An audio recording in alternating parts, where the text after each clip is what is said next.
Jangan lupa untuk subscribe, share, dan nyalakan lonceng notifikasinya sebagai bentuk dukungan kamu. Do you see what I see?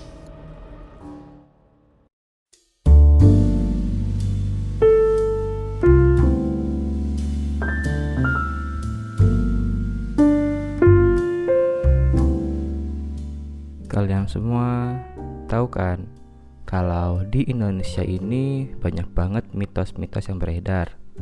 Ya, you name it lah, pokoknya banyak banget kan.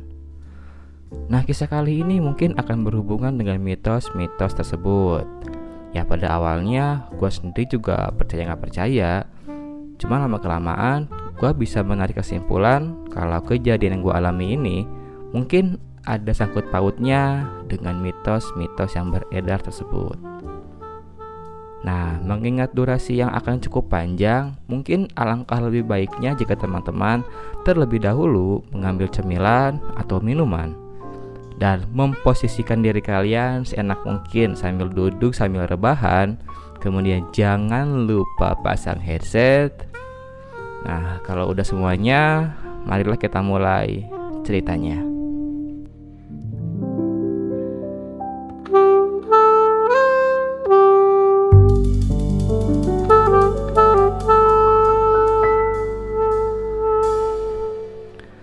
Perkenalkan, nama gua Demas.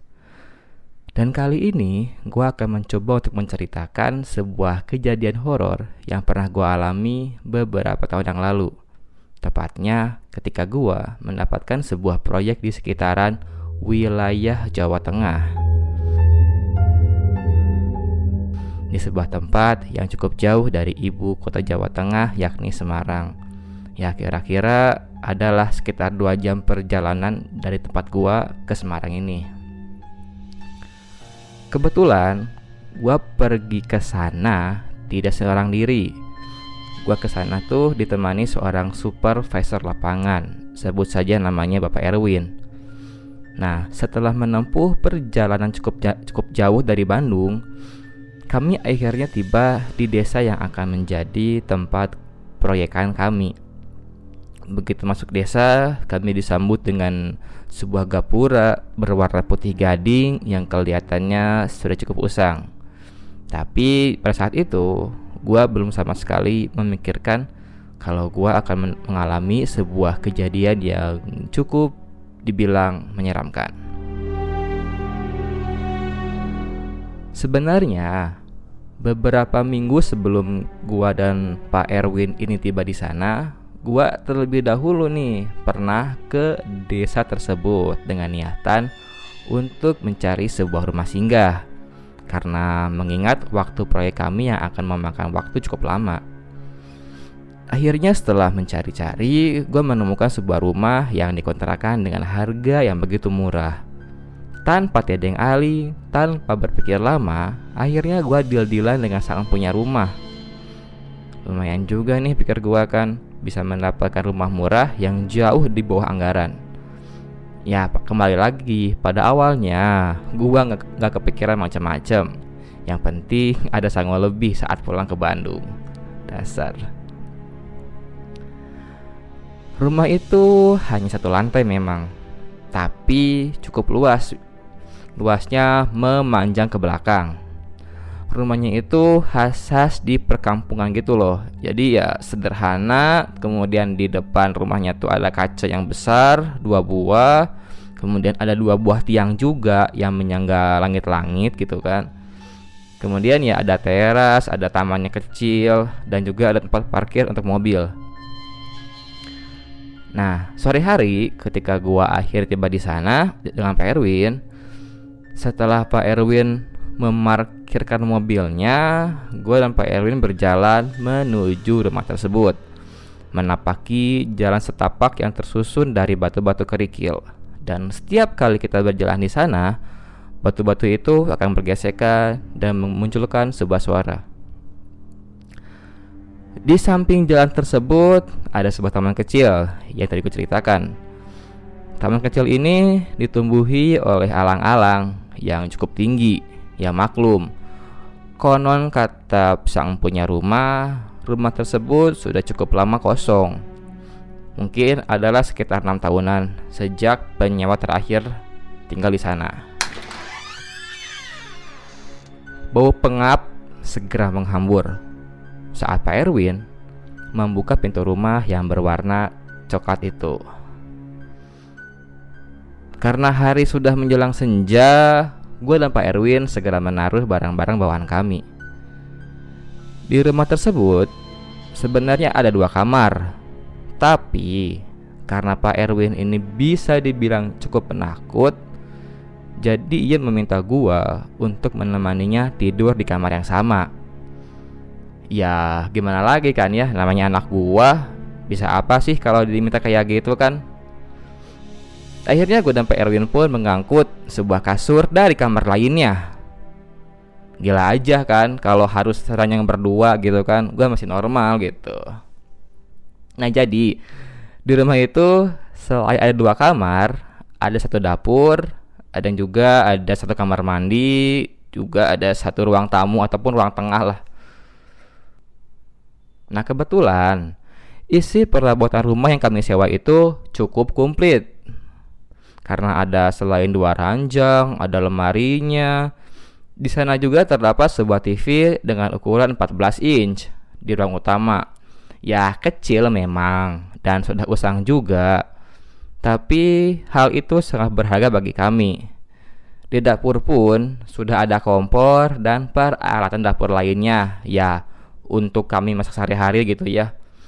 Jadi waktu kemarin gue datang ke sana, sisa uang yang untuk penyewa rumah gue alokasikan nih untuk membeli TV murah dan juga peralatan-peralatan untuk memasak.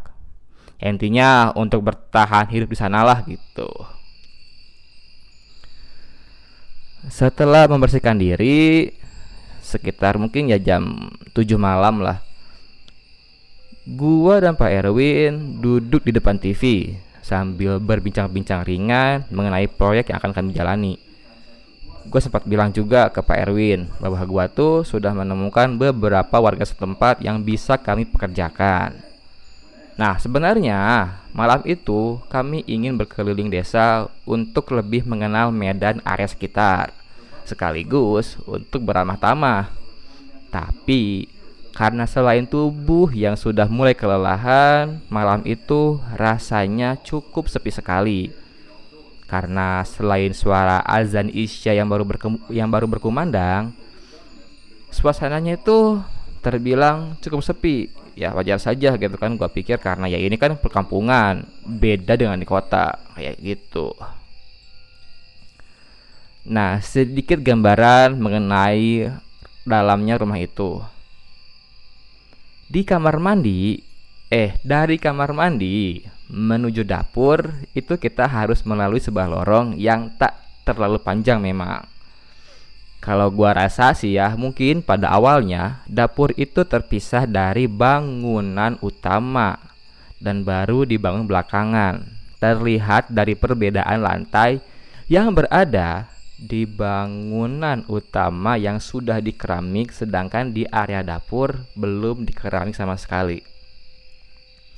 Nah, selama menonton TV sebenarnya tidak ada kejadian yang aneh-aneh. Tapi ya sesekali gue merasakan ada sesuatu yang seperti memperhatikan kami dari lorong tersebut. Tapi ya gue mencoba untuk tidak terlalu peduli. Akhirnya sekitar jam 11 malam ketika kami berdua sudah cukup mengantuk, kami akhirnya sepakat untuk tidur. Tapi kami berdua merasa cukup kelaparan mengingat dari sore hari kami belum makan sama sekali. Beruntungnya gua selalu menyiapkan beberapa mie instan gitu. Jadi kemana-mana gua sebagai mie lovers gitu, jadi selalu membawa stok kan. Nah akhirnya gua tuh masak nih si mie instan ini gitu kan. Gua masuk di dapur. Dan selama memasak, gua tuh merasakan seperti sesuatu yang bikin merasa tidak nyaman.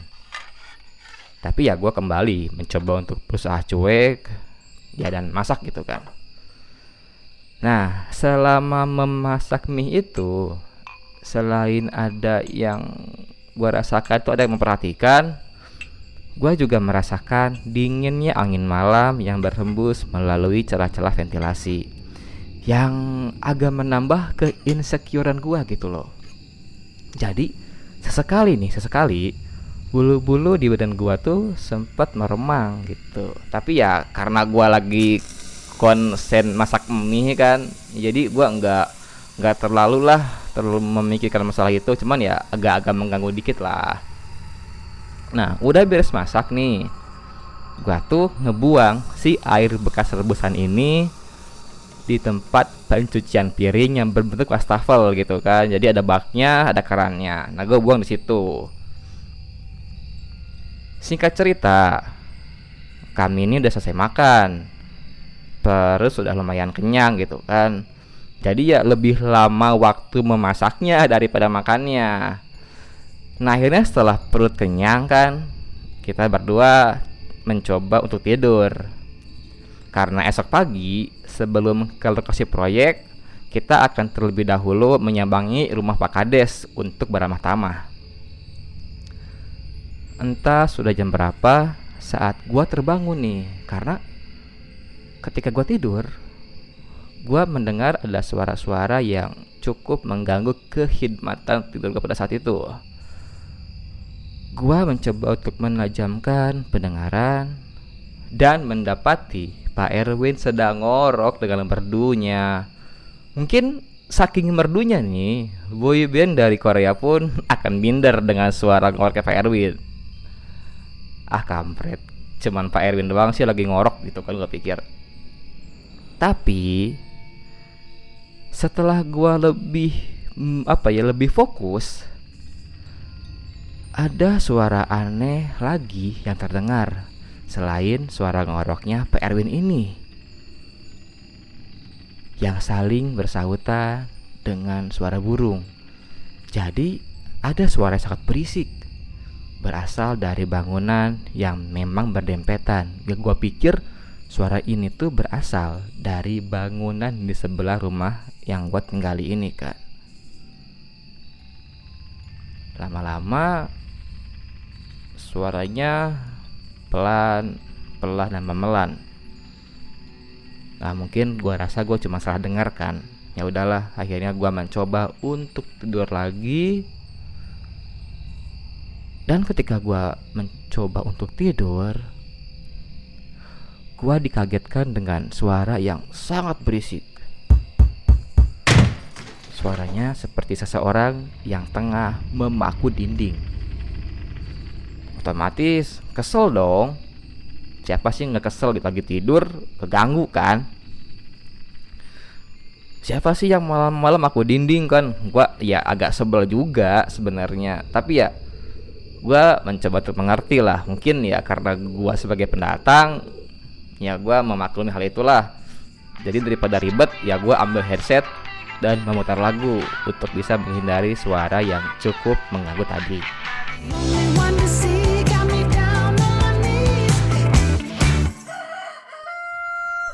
Keesokan harinya, pagi hari nih, gue bangun tidur kan, terus bikin kopi. Nah, sebelum mandi itu gue bikin kopi dulu kan. Ya, gue membuat kopi untuk menyambut hari yang indah gitu. Tapi bukan hari yang indah gue dapatkan.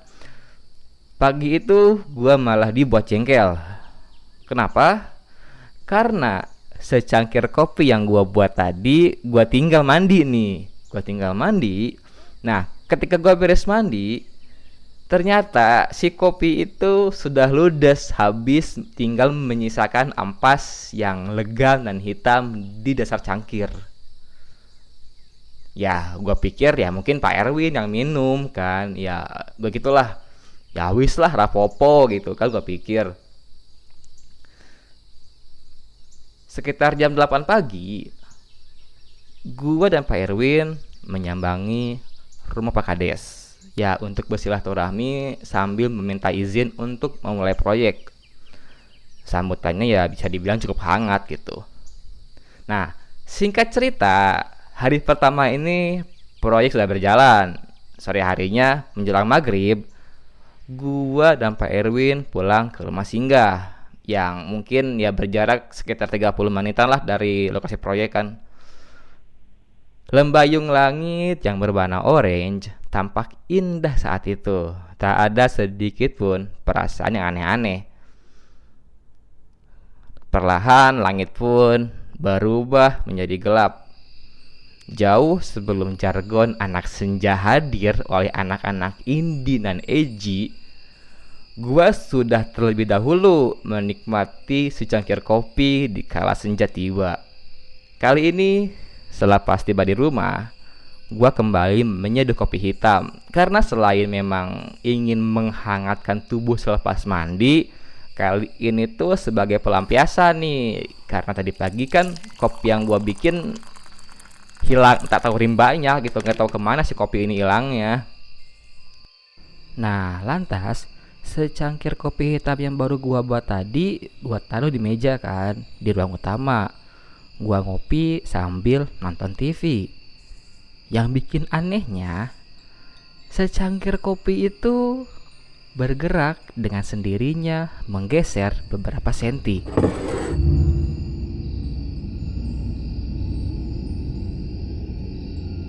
Kaget dong gua otomatis, kok ini secangkir kopi bisa bergerak sendiri gitu kan. Lantas setelah itu gua mendapatkan sebuah telepon dari orang tua gua. Ya gua pun mengangkat teleponnya dan masuk dalam kamar. Orang tua gua menanyakan tentang kabar gua pada saat itu. Tapi kembali lagi ada sebuah hal aneh yang terjadi.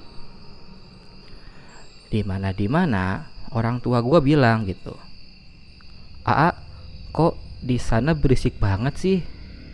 Banyak suara ceweknya." Kaget dong. "Bu, jangan aneh-aneh deh," gitu kan. Di sini tuh gua cuma tinggal berdua sama Pak Erwin, nggak ada cewek sama sekali. Dan lagi pula Pak Erwin pada saat itu sedang mandi. Jadi ya otomatis gua berada di kamar itu sendirian. Tapi orang tua gua tetap berpikiran kalau di sana tuh ada seorang cewek. Karena dia bilang gitu, "Itu suara cewek di sana kok berisik banget." Gua langsung berpikiran aneh-aneh kan. Itu masih sore, anjir masih sore. Nah, Pak Erwin yang baru beres mandi pun lantas duduk di bangku rotan di sebelah gua yang letaknya ada di ruang utama. Lalu ya gue keingetan kan tentang kopi yang tadi pagi hilang. Nah, gue tanya sama Pak Erwin, gue tanyakan, Pak, tadi pagi kopi yang gua bikin ente minum ya?" Tanya gua kayak gitu kan. "Ah, ngawur, sejak kapan gua suka kopi hitam? Bisa sakit perut gua." Kelas Pak Erwin kayak gitu kan. Anjir gitu. Mendengar itu gue baru keingetan kalau ternyata si Pak Erwin ini tidak suka kopi hitam. Terus ya gue malah jadi kepikiran kan, siapa sih yang minum kopi gue pagi tadi kan gitu. Gue kepikiran kayak gitu. Ya karena aneh aja kan, kopi ditinggal terus hilang kan. Semut pun juga nggak akan secepat itu ngabisin kopi, anjir. Nah, akhirnya sekitar mungkin jam ini hari kedua, malam kedua gitu ya. Jam tuh udah jam 9 malam saat gua dan Pak Erwin tengah asik menonton TV. Tapi entah kenapa tiba-tiba saluran TV mendadak penuh dengan semut. Seperti TV yang rusak. Gua lantas dengan barbar mencoba memukul-mukul bagian atas TV tabung 14 inci itu dengan harapan agar tayangannya kembali seperti sedia kala. Tapi karena tidak ada juga perubahan, antena indoor pun tak luput dari jahilnya tangan gua. Dan setelah digoyang-goyangkan sedemikian rupa, saluran TV tadi tidak berubah seperti semula. Nah, yang anehnya Beriringan dengan suara TV yang mendengung, samar-samar gua mendengar seperti suara tangisan bayi.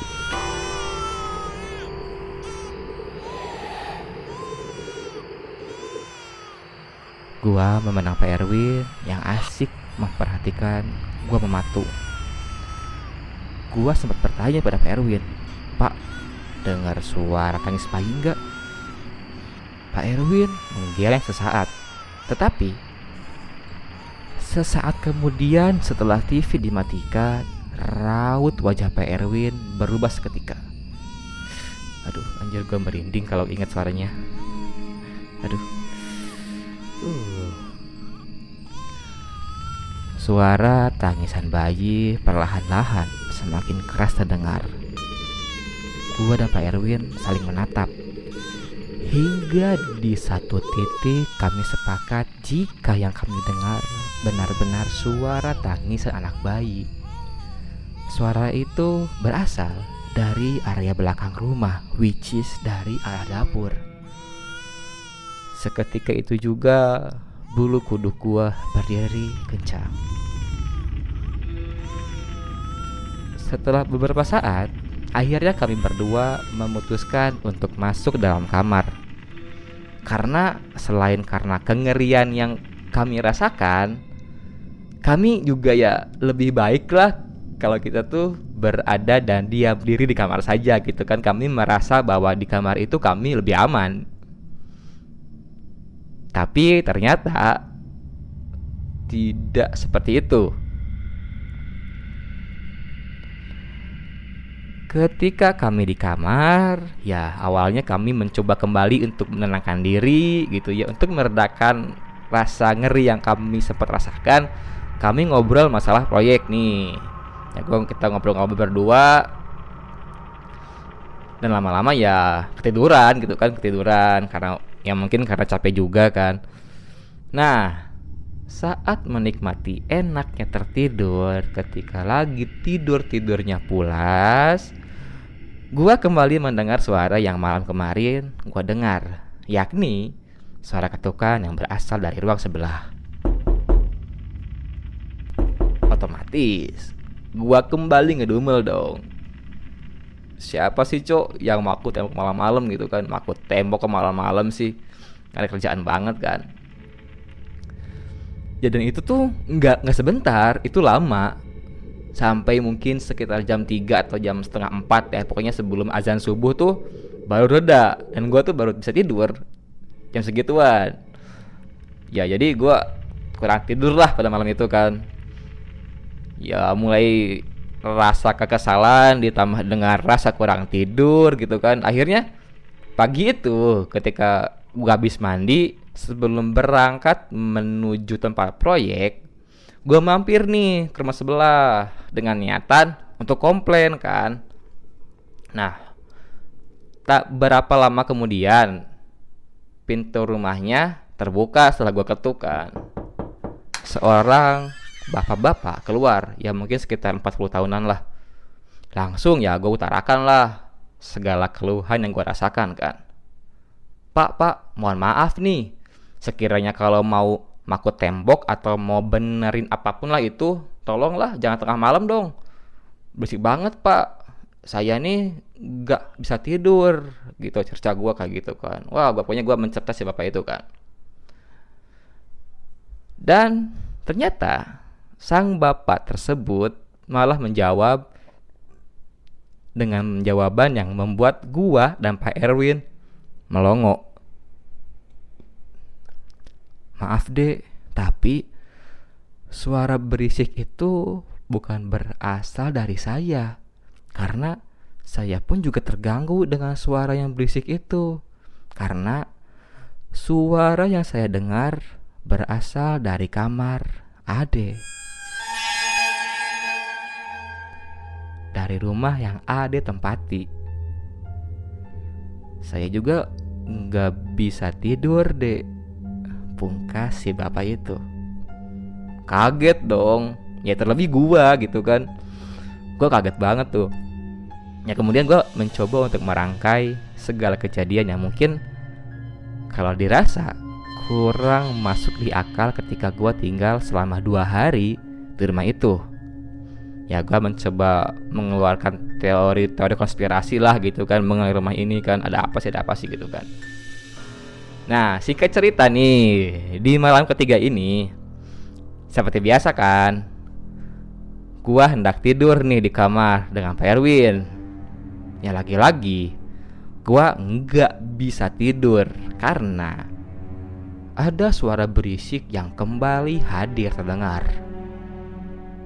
Entah bagaimana awalnya, nggak tahu dari mana asalnya.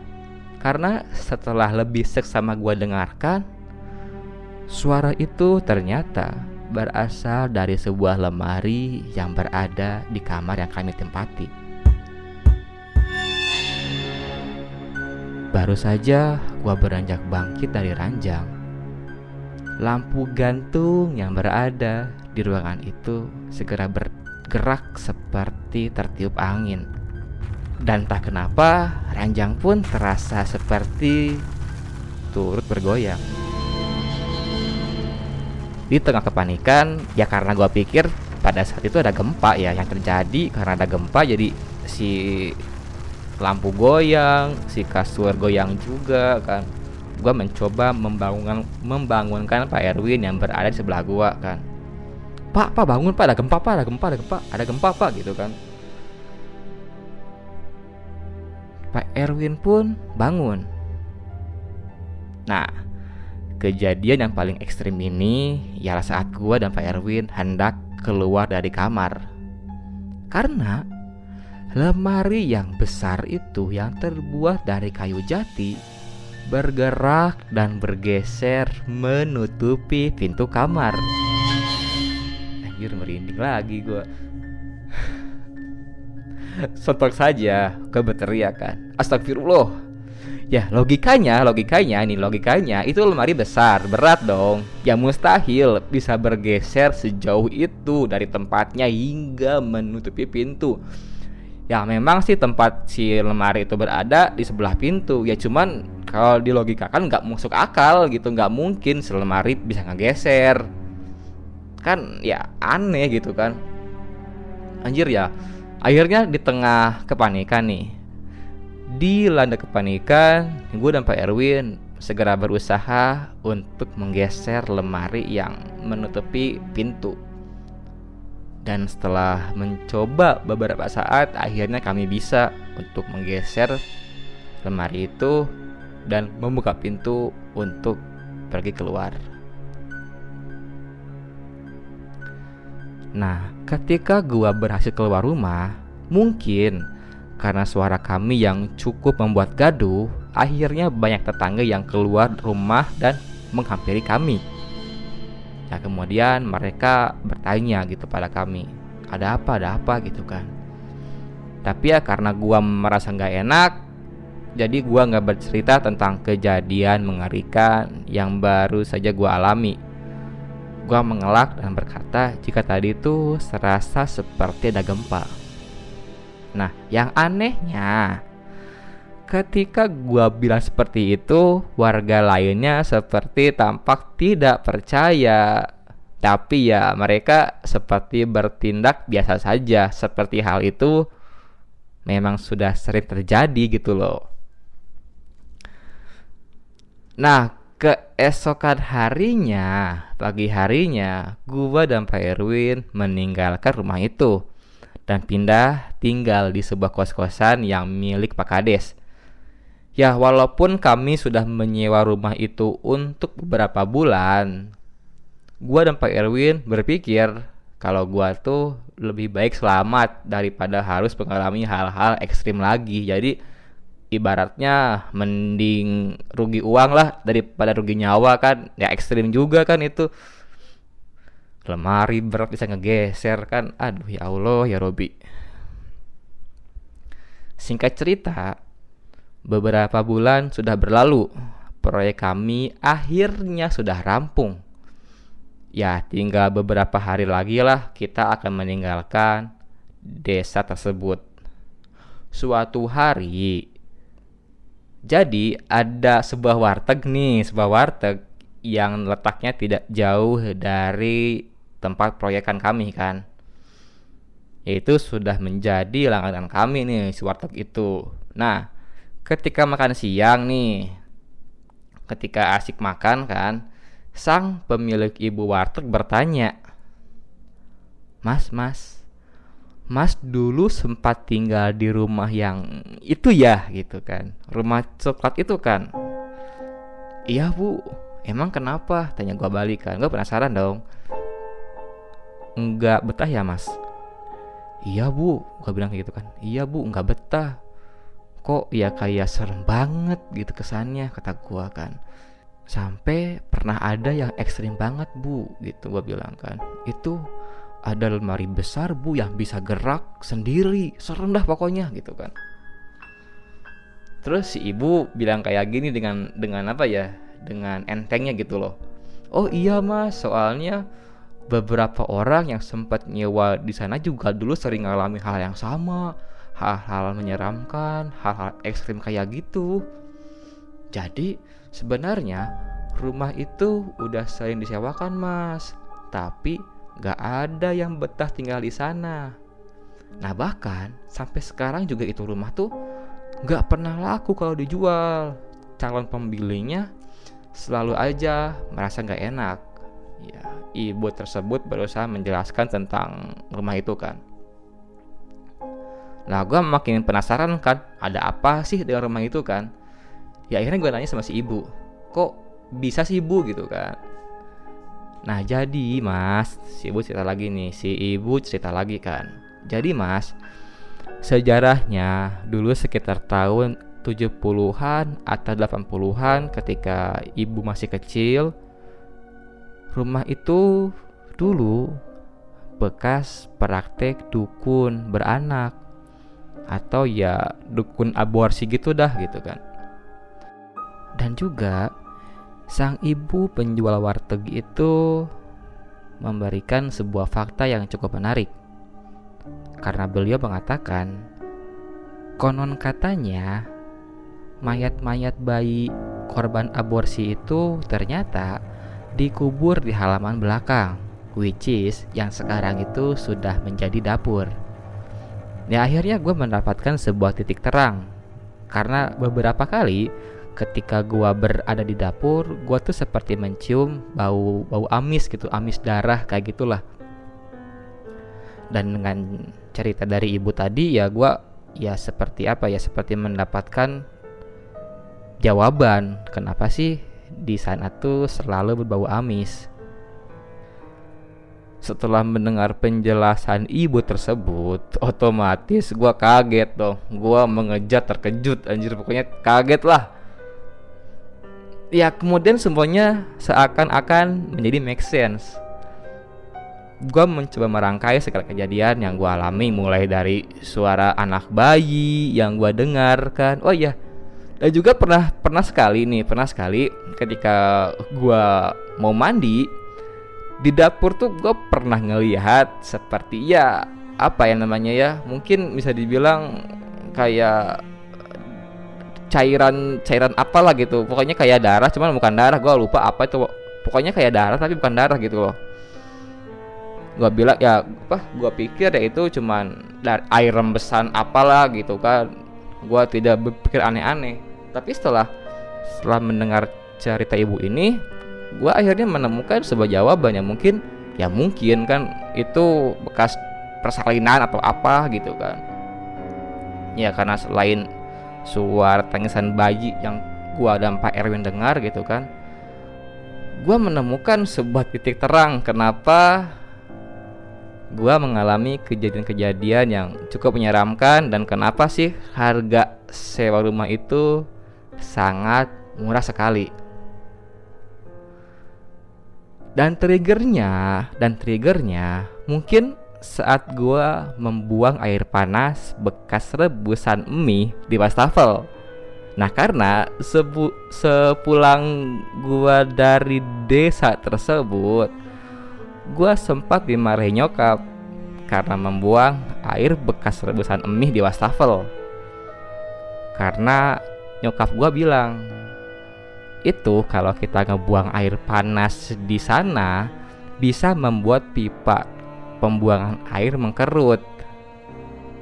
Dan juga gue pernah denger nih kalau makhluk astral ada yang tinggal di saluran pembuangan air. Jadi logikanya karena si pipa mengkerut, mereka jadi tercekik gitu kan, kedempet ataupun ya jadi sempit lah tempat tinggal mereka kan. Ya atau mungkin karena mereka tersiram air panas gitu, who knows, gue nggak tahu juga gitu. Ya mungkin itulah gara-gara kesiram air panas ataupun gara-gara kecekek sama pipa pembuangan yang mengkerut kan, gue gak tahu juga yang mana itu. Ya itulah pengalaman yang bisa gue bagikan. Akhir kata, terima kasih telah mendengarkan dan selamat berjumpa di episode selanjutnya. Gua Dimas, bye bye.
Kamu juga punya pengalaman horor?